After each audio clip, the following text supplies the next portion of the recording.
Jumpa lagi saudara-saudara yang dikasihi oleh Tuhan. Kali ini dalam edisi keempat, mengelola stres dengan baik. Saudara-saudara, prinsip mengelola stres yang baik akan membantu kita untuk tetap damai dan tenang, bahkan dalam keadaan hidup yang penuh tekanan.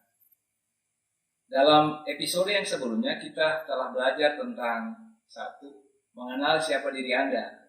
Jangan biarkan orang lain atau keadaan menentukan siapa diri Anda. Yang kedua, tidak berusaha menyenangkan semua orang. Anda tidak bisa membiarkan diri Anda berusaha menyenangkan semua orang. Yang ketiga adalah rencanakan apa yang hendak Anda capai. Atur schedule Anda, rencanakan segala sesuatu untuk tujuan yang hendak Anda capai. Keempat, fokus. Anda tidak bisa menyelesaikan segala sesuatu sekaligus. Anda harus memberikan perhatian pada hal-hal yang lebih mudah dan lebih gampang untuk diselesaikan. Yang berikut adalah berbagi peran. Dengan berbagi peran, maka beban kita akan menjadi ringan, kita tidak mudah ada dalam tekanan atau stres. Yang terakhir yang kita bahas dalam episode ketiga yaitu saat teduh secara teratur. Kita butuh saat teduh, waktu berkualitas bersama dengan Tuhan untuk memberikan kepada kita ketenangan. Edisi keempat, mengelola stres dengan baik, kita mulai dengan hal yang ketujuh yang kita pakai untuk kemudian mengelola stres atau tekanan yang kita alami. Saudara-saudara, suatu saat ada dua orang biarawan yang sedang berjalan di tepi sungai yang meluap. Mereka melihat seorang wanita muda takut untuk menyeberang. Walaupun para biarawan ini telah mengambil sumpah untuk tidak pernah menyentuh seorang wanita, biarawan yang lebih tua, dia langsung menggendong wanita itu dan menyeberangkannya. Maka biarawan yang lebih muda, dia menjadi marah. Dan sepanjang hari dia marah-marah. Keduanya tidak berbicara hingga matahari terbenam. Ketika tidak tahan lagi, biarawan muda itu kemudian mengatakan begini. Kamu telah menadai dirimu dan seluruh ordo kami. Biarawan yang lebih tua kemudian menjawab rekannya. Saya sudah menurunkan wanita muda itu di seberang sungai tadi pagi. Sementara kamu masih terus saja menggendong wanita itu sepanjang hari. Saudara-saudara, biarawan tua itu hendak mengatakan, mungkin kamu kecewa dengan sikap saya tadi. Tapi bukankah hal tadi sudah selesai? Tadi pagi ketika perempuan itu diturunkan di tepi sungai, mestinya itu sudah selesai. Tetapi kamu bersikap sepanjang hari ini dengan marah-marah kepada saya. Bukankah dengan demikian, kamu juga masih menggendongnya di pikiran kamu? Saudara-saudara, dalam hidup ini, kita tidak bisa menghindar dari hal-hal yang menyakitkan dalam hidup kita. Meskipun kita berusaha untuk menghindarinya atau menjaganya. Anda terkadang atau sudah mengalami hal-hal yang tidak menyenangkan. Mungkin Anda mengatakan, orang pernah berlaku kasar kepada saya. Atau Anda mengatakan Anda dikhianati oleh teman atau orang terdekat. Orang menghina, melecehkan, merendahkan Anda. Semua hal yang tadi disebutkan, bila Anda pernah mengalaminya, atau Anda mungkin suatu saat akan berhadapan dengannya, apa yang mesti diperbuat? Dalam mengatasi stres, hal yang kemudian Anda mesti perbuat adalah mengampuni. Hapuskanlah amarahmu. Hilangkanlah hasrat untuk menuntut balas. Mengapa? Pertama-tama, mengampuni akan menguntungkan dan menghindarkan Anda dari emosi negatif yang merugikan. Ketika kita menolak untuk mengampuni orang lain yang menyakiti kita, maka kita akan rugi dua kali. Orang yang bersalah kepada kita menyakiti kita dua kali. Bayangkan, pertama kali dia telah menghina, dia melecehkan dan merendahkan. Kedua kali ketika kita mengambil keputusan untuk dendam dan tidak mau mengampuni, maka peristiwa itu akan mengambil kebahagiaan, kedamaian. Dan bila kau terus-menerus memikirkan dia, hidupmu tidak akan maksimal. Anda akan menjadi stres, sakit. Lihatlah, Anda yang dirugikan. Jadi, ketika kita tidak bisa mencegah sikap buruk orang lain kepada kita, kita bisa mencegahnya dengan tidak bersikap negatif. Yang kedua, berbicara tentang pengampunan, Anda dimampukan untuk mengampuni. Seringkali orang berkata begini, saya tidak bisa melakukannya, itu sangat berat. Bagaimana kalau saya mesti mengasihi sedangkan saya tengah merasa disakiti? Bagaimana bisa saya mengampuni kalau saya tengah sangat terluka? Alasan-alasan yang dikemukakan oleh banyak orang ini masuk akal. Tapi kalau dilihat dari manfaat mengampuni dan alasannya, maka seolah-olah kita ini harus mengusahakan kasih dari diri kita untuk mengampuni. Maka kita keliru. Dan tadi saya mengatakan, ada orang yang mengatakan begini, bagaimana mengasihi kalau saya disakiti? Bagaimana mengampuni kalau saya terluka? Itu seolah-olah mereka mau mengatakan bahwa sumber daya mereka untuk mengampuni, untuk mengasihi orang yang menyakiti hati mereka telah habis karena luka-luka mereka. Padahal saudara-saudara, kalau kita melihat bahwa kita adalah pribadi yang diajarkan oleh Tuhan untuk mengampuni, pertama-tama untuk kebaikan kita, dan yang kedua ketika Tuhan mengatakan hal itu, Dia memampukan kita untuk melakukannya. Saya mengajak kita untuk melihat Yohanes 15 ayat 9. Yohanes 15 ayat 9 mengatakan begini, seperti Bapa telah mengasihi aku, demikianlah juga aku telah mengasihi kamu. Tinggallah dalam kasih itu. Apa yang dimaksudkan Tuhan Yesus ketika mengatakan hal ini?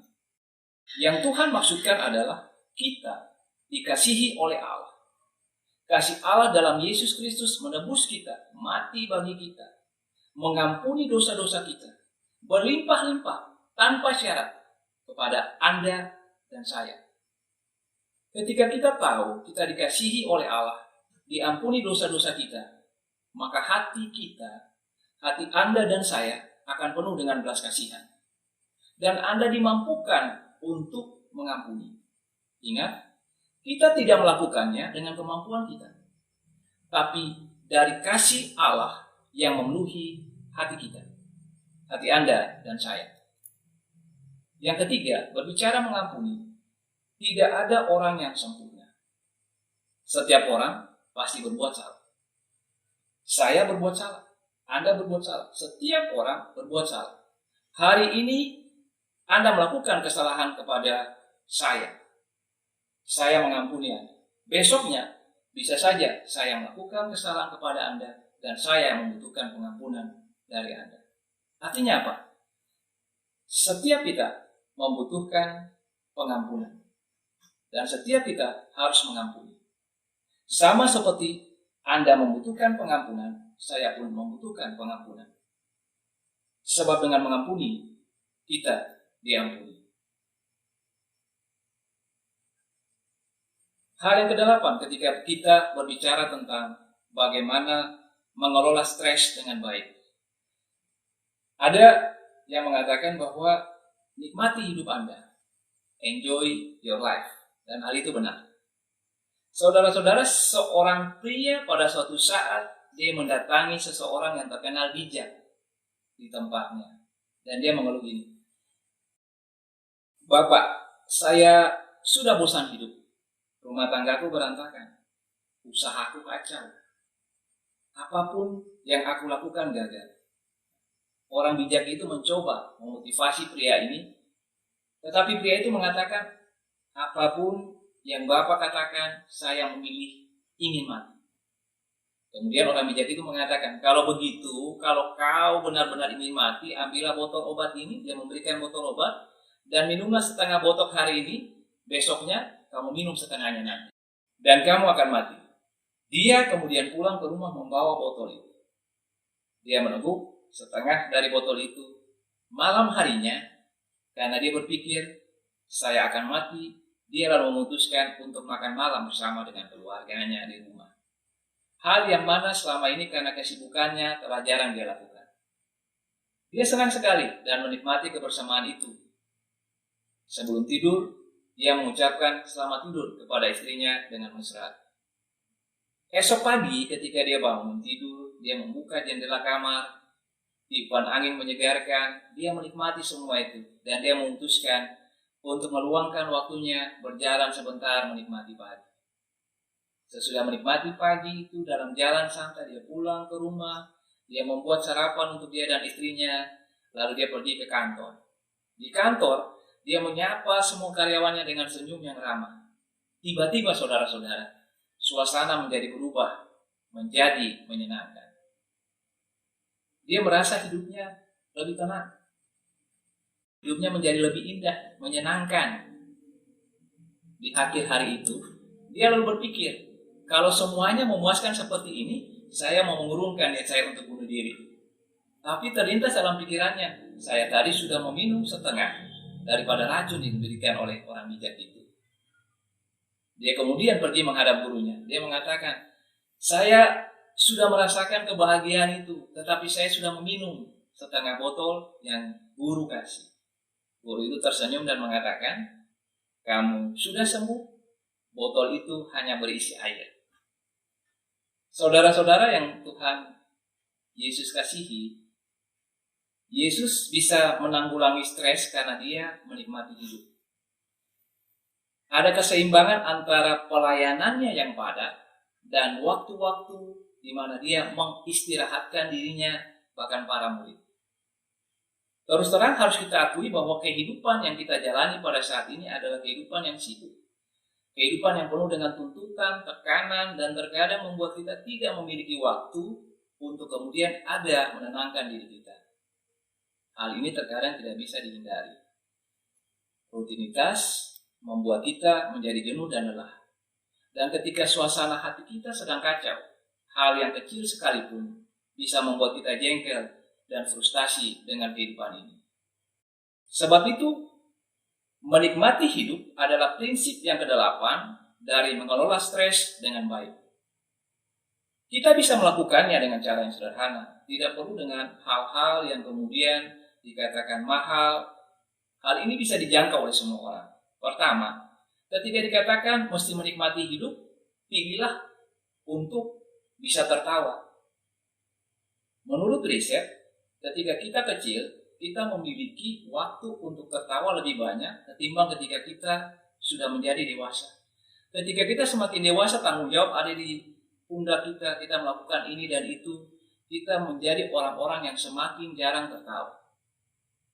Menikmati hidup harus dilakukan dengan memilih untuk tertawa. Tertawa baik bagi kita, karena mengeluarkan hormon-hormon yang baik untuk membantu, membangun daya tahan tubuh kita dan membuat tubuh kita menjadi sehat. Yang kedua, lakukanlah hobi Anda. Apa yang kemudian menjadi kesenangan Anda? Bisa saja Anda mengatakan, saya ingin memelihara hewan peliharaan yang lucu. Entah kucing, entah anjing, entah kelinci, atau ikan. Bisa saja. Itu merupakan cara untuk menikmati hidup.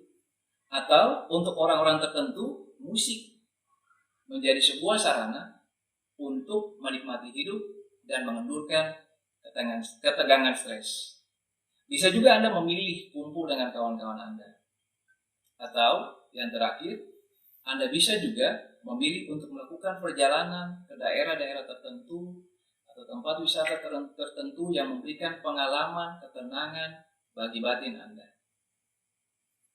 Saudara-saudara yang dikasihi oleh Tuhan, itulah yang menjadi tips kita dalam episode mengelola stres dengan baik. Memang hal-hal ini adalah sebuah upaya yang mesti kita lakukan terus-menerus.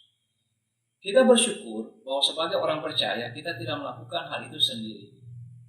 Sebab ketika kita mengalami tekanan hidup yang berat, ketika kita ada dalam stres, kita juga mesti mengingat bahwa cara yang terbaik yang tidak boleh kita lakukan, yang mesti selalu kita lakukan adalah bagaimana kita menyerahkan seluruh beban hidup kita kepada Tuhan.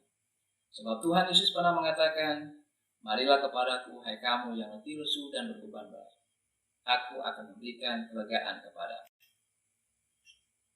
Kita mengakhiri edisi keempat dan merupakan edisi terakhir dari mengelola stres dengan baik. Sampai jumpa di topik-topik yang berikut di Niel Ministry dalam acara Wajah Allah. Tuhan memberkati kita. Shalom.